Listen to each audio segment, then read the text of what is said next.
So students, here I am again with a new topic. It is WTO. I think you heard about this before also, World Trade Organization. So in international business, this organization's rules is very crucial, very important. Okay, so it's very important to discuss about this topic. So let's start with the meaning of this WTO. The WTO stands for World Trade Organization. Okay, it's only such global international entity that deals with the rules and regulation related to international trade between different countries. Okay, such regulations and obligations only cover countries which hold the member to the World Trade Organization. The functioning of WTO is based on negotiating and signed WTO agreements between member countries. It has to keep in mind that the WTO agreement will have to be ratified by the parliament of the member countries. So here the topic is that when this WTO was established.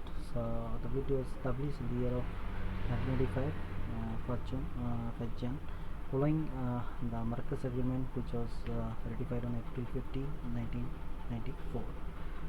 The GATT means the General Agreement on Tariff and Trade was substituted by Marcus Agreement after that. So the next one is called Secretary. Secretary means the member persons in this organization we need to discuss. So in WTO Secretariat based in Geneva, convention has around 600 staff and is headed by a Director General. Its annual budget is roughly 160 million Swiss francs. It does not have branch offices outside Geneva, since decisions are taken by the members themselves. The Secretariat does not have the decision making the role that other international bureaucrats are given. The Secretariat's main duty is to supply technical support for the various councils and committees and ministerial conferences, to provide technical assistance for developing countries, to analyze world trade, and to explain WTO affairs to the public and media. So public and media want to know anything about this, they will explain about this. So the Secretariat also provides some forms of legal assistance in the dispute settlement process. In international trade there are so many disputes happen, so how to solve that dispute, for that they provide some guidance and advise government wishing to become members of the WTO. Now after the Secretariat we need to discuss that what is the structure of WTO. So it's nearly 153 members accounting for over 97% of the world trade. Around 30 other are negotiating membership. Decisions are made by the entire membership. This is typically by consensus. A majority vote is also possible, but it has never been used in WTO and was extremely rare under the WTO constitution.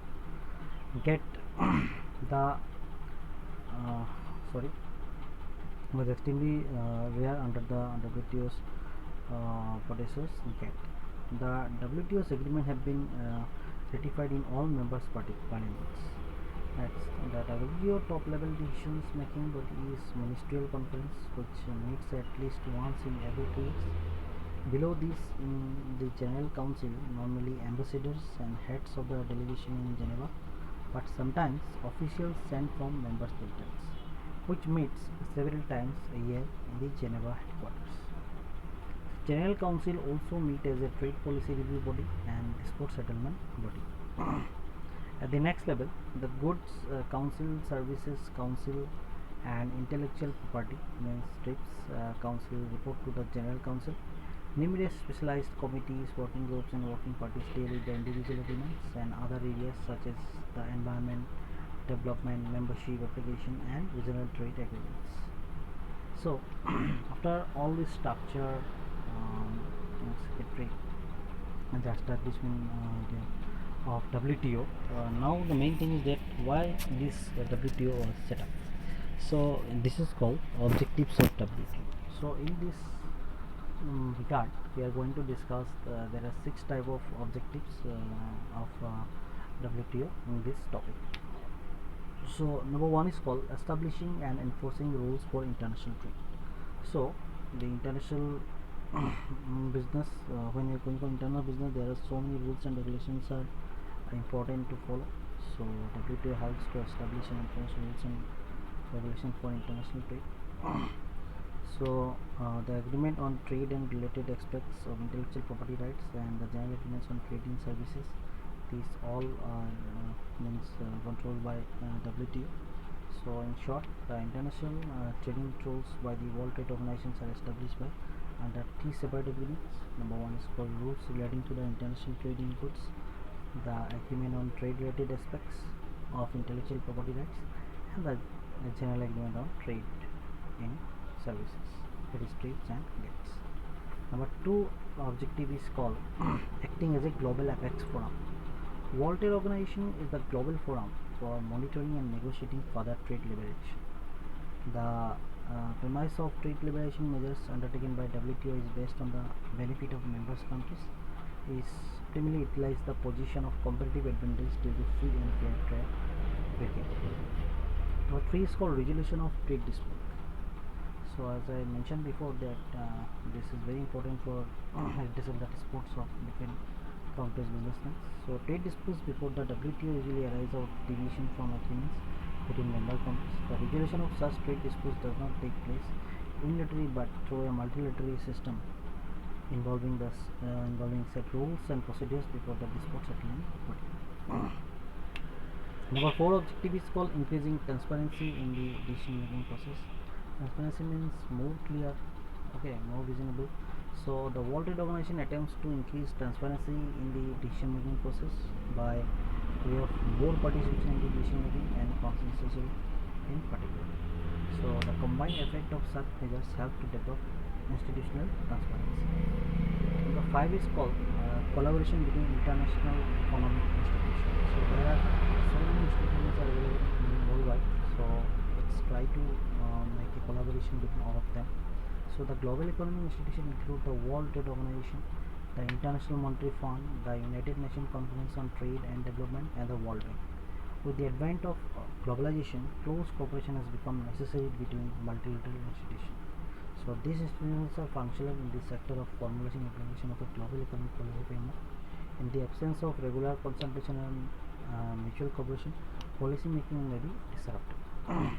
So explaining this topic slowly because collaboration between international economic institutions are very much important, because when we are going for international business we have to follow the rules and regulations each and every organization. So collaboration is very much important. Number six is called safeguarding the trading interest of developing countries. So it also provides some safety to the businessmen of international level when they are developing when you belong to developing countries. So Indian regulations are implemented by the WTO to protect the trading interest of developing countries. It supports such members countries to leverage the capacity for carrying out the mandates of the organization, managing disputes and implementing daily and technical standards. So these are the six called the objectives of WTO, which are very easy. So after this objective, in the next slide I am going to discuss about the WTO's functions, principles, and etc. So it's not possible to explain everything in the single slide. So in the next class we will go for further discussion of this topic of WTO. I hope you understood. I am not going to explain a lot about this topic because whatever written in the explanation of this WTO topic, these are very easy to understand by all of you, and I think we are understandable for this presentation totally about WTO. Okay, so have a good day to everyone, and after that also if you have any doubt, then queries are most welcome. You can ask me anything about WTO in my personal WhatsApp. Thank you so much for watching the presentation. Have a good day.